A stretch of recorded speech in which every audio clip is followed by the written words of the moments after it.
मंत्रदात्री च राधा सर्वं राधा जीवनं यस्य राधा राधा राधा वाचिकीं तस्य शेषम्।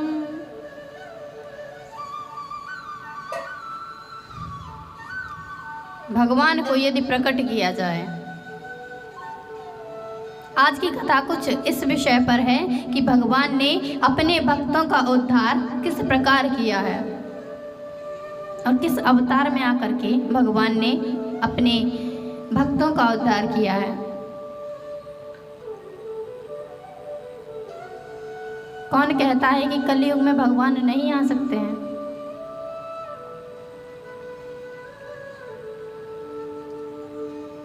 कि भगवान का दर्शन नहीं हो सकता।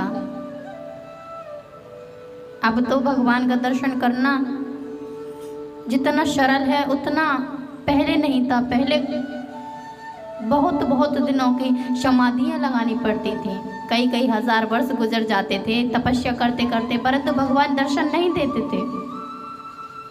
बहुत बहुत तपस्या करते थे तब भगवान उन्हें दर्शन देते थे। मात्र अब इस कलयुग में हरि नाम संकीर्तन से ही भगवान प्रसन्न हो जाते हैं। तो कौन कहता है कि भगवान प्रकट नहीं हो सकते, भगवान दर्शन नहीं दे सकते? यदि आप चाहें तो भगवान को प्रत्येक स्थान से प्रकट कर सकते हैं, लेकिन उसके लिए हमें विश्वास चाहिए। हम लोग क्या करते हैं कि मुख से कहते हैं कि भगवान हमें मिल जाएं, परंतु मन में विश्वास नहीं है कि भगवान हमें दर्शन भी देंगे। यदि आपको भगवान को प्राप्त करना है तो उसके लिए प्रहलाद की जैसी भक्ति, निष्ठा और विश्वास होना चाहिए। आप किसी कार्य को कर रहे हैं और आपको विश्वास ही नहीं कि ये काम हम कर सकते हैं, तो वो आप काम बिल्कुल भी नहीं कर सकते हैं। लेकिन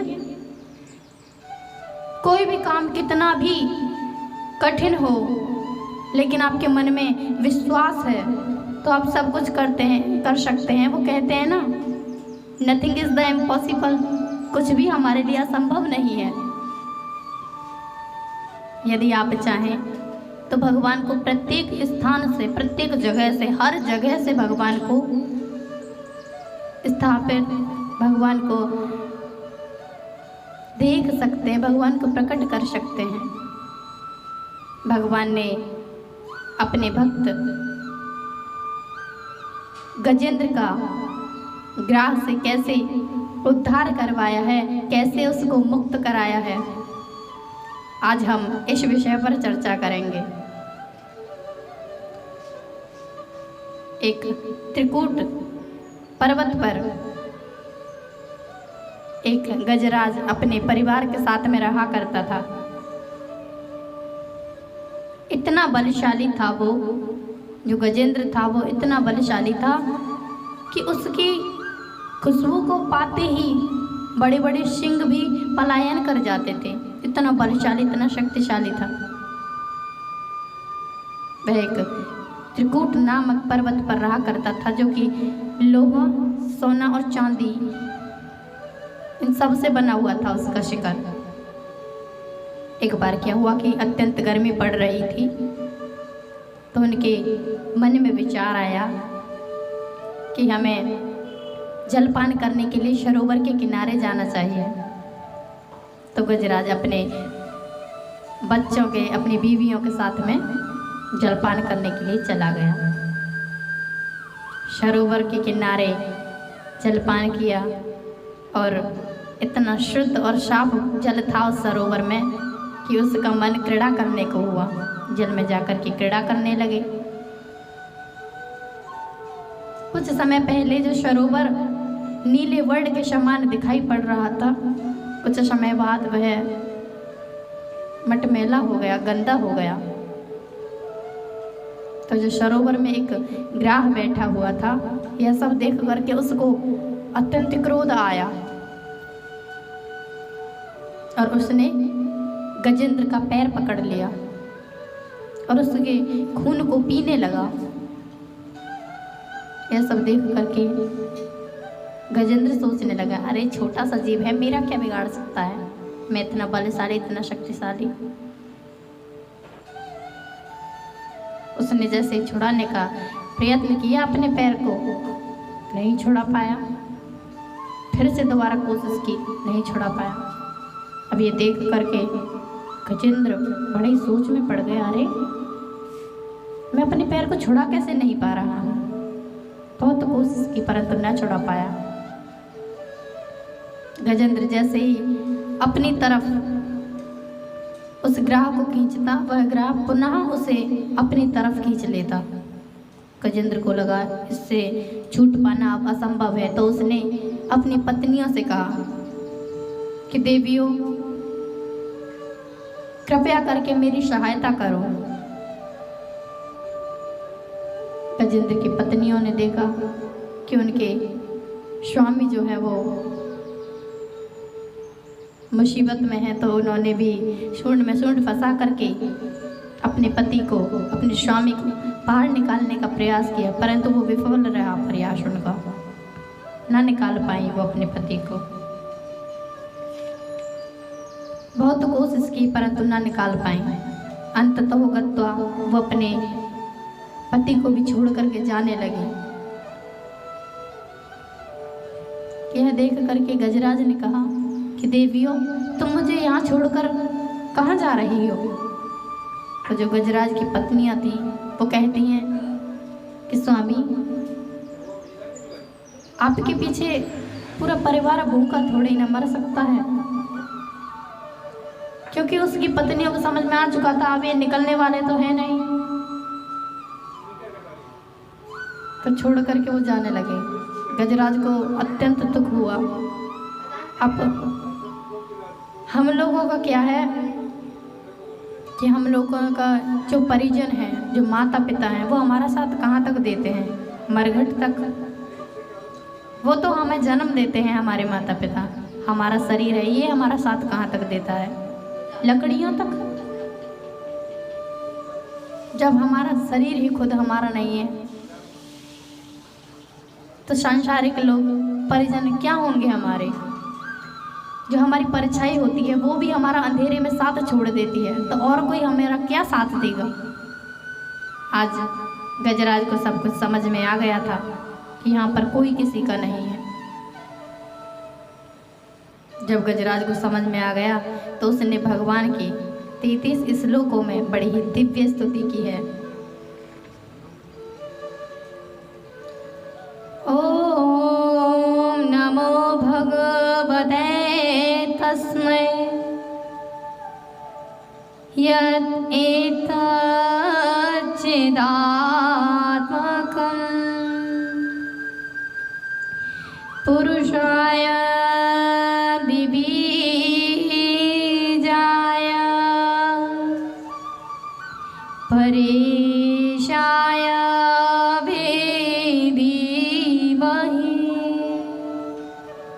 परेशाय विधीमहि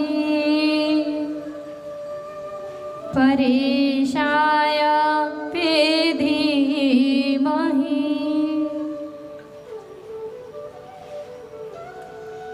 जो स्वर्ग लोक में देवता बैठे हुए थे वो सोच रहे हैं ये स्तुति किसकी है। यदि इस स्तुति में हमारा नाम आए तो हम गजराज की मदद करने के लिए जाएं, परंतु उस स्तुति में किसी देवता विशेष का नाम नहीं आया है। सब देवता सोच रहे हैं हमें पुकारेंगे तो हम जरूर मदद करने के लिए जाएंगे, परंतु उसमें किसी देवता का नाम उन्होंने लिया ही नहीं। और हमारे भगवान विष्णु कहते हैं कि जिस स्तुति में किसी भी भगवान देवता का नाम न हो वो स्तुति हमारी मानी जाएगी। और भगवान ने अपने दास की स्तुति को सुन करके अपने दास को बचाने का निश्चय किया और भगवान अपने दास को बचाने के लिए आ रहे हैं। गजराज ने डूबते हुए सरोवर में से एक कमल का पुष्प उखाड़ा और अपने भगवान श्री प्रभु के कमलाकांत चरणों में अर्पण किया है। भगवान के चरणों में उन्होंने अर्पण किया है। भगवान ने देखा कि इसकी इतनी श्रद्धा है हमारे प्रति। भगवान ने गजेंद्र का शुंड पकड़ा है और पकड़ करके बाहर खींचा। तो गजराज को जब खींचते हैं तो जो ग्राह था जिसने गजराज का पैर पकड़ रखा था, गजराज को खींचा है तो वो भी बाहर निकल आया गजराज के साथ में ही। और भगवान ने सुदर्शन चक्र से ग्राह का मुख फाड़ दिया है। मानो भगवान कहना चाहते हैं कि जो हमारे चरण पकड़ता है हम उसका तो उद्धार करते ही हैं, परंतु जो हमारे दास का, हमारे भक्त के चरण पकड़ता है हम उसका उद्धार पहले करते हैं। और भगवान ने गजराज और ग्राह का दोनों का उद्धार किया है। गजराज आज समझ चुके हैं कि इस संसार में कोई किसी का नहीं है,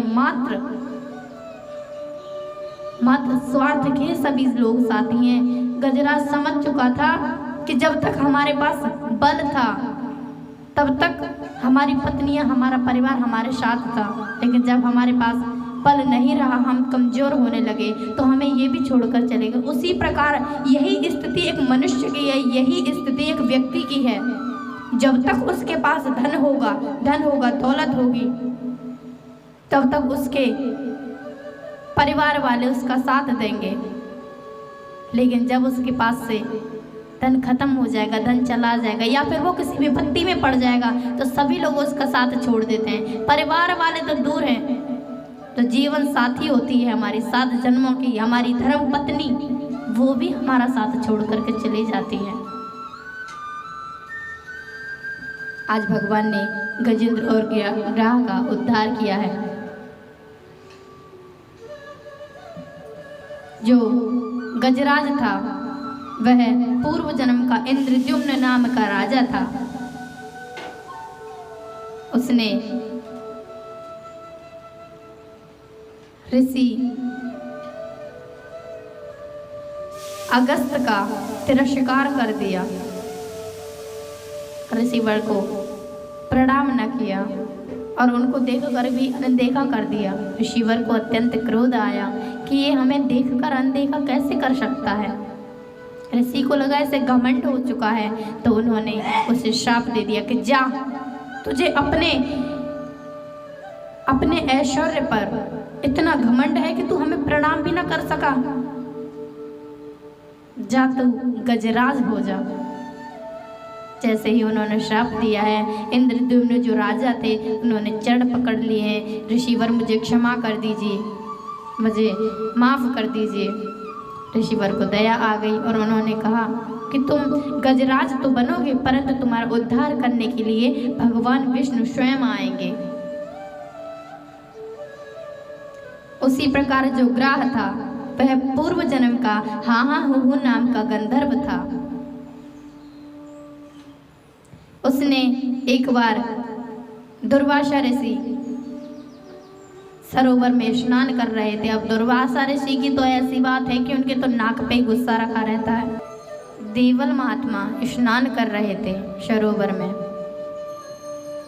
तो जो गंधर्व था उसके मन में थोड़ा सा हंसी मजाक करने का उसका मन हुआ, तो उसने क्या किया कि जो देवल महात्मा थे वो स्नान कर रहे थे, तो चुपके से जाकर के उसने महात्मन के पैर पकड़ लिए। अब महात्मा डर गए, पसीना पसीना हो गए एकदम से। महात्मा को लगा कि पता नहीं किसने पैर पकड़ लिए, लेकिन जैसे ही वह गंधर्व बाहर निकला तो जोर जोर से हंसने लगा। एक तो उन्हें वैसे ही डर लगा था, ऊपर से वो हंस रहा है, तो तो उनको अत्यंत क्रोध आ गया। उन्होंने कह दिया कि जा, तुझे इतना ही हंसी मजाक करने का शौक है और तुझे इतना पैर पकड़ने का शौक है ना, तो इसी क्षण ग्राह हो जा। जब गंधर्व ने देखा कि मुझे श्राप मिल चुका है तो वह जाकर के ऋषि के चरणों से लिपट गया और क्षमा याचना करने लगा, माफी मांगने लगा। ऋषिवर ने कहा कि अरे ये तो मुझे हंसाने का ही प्रयत्न कर रहा था और मैंने ये क्या कर दिया। ऋषिवर को लगा कि इसको अब श्राप तो मिल ही चुका है, लेकिन ये प्रायश्चित करना चाहता है तो इसको मार्ग भी बता देना चाहिए। तो उन्होंने कहा कि तुम ग्राह तो बनोगे, परंतु भगवान हरि तामस मनवंतर में स्वयं तुम्हारा उद्धार करने के लिए आएंगे। और आज भगवान ने गज और ग्राह का दोनों का उद्धार किया है। ऐसे दयानिधि प्रभु के चरणों में हमारा बारंबार प्रणाम हो। बोलो भक्त वत्सल भगवान की जय।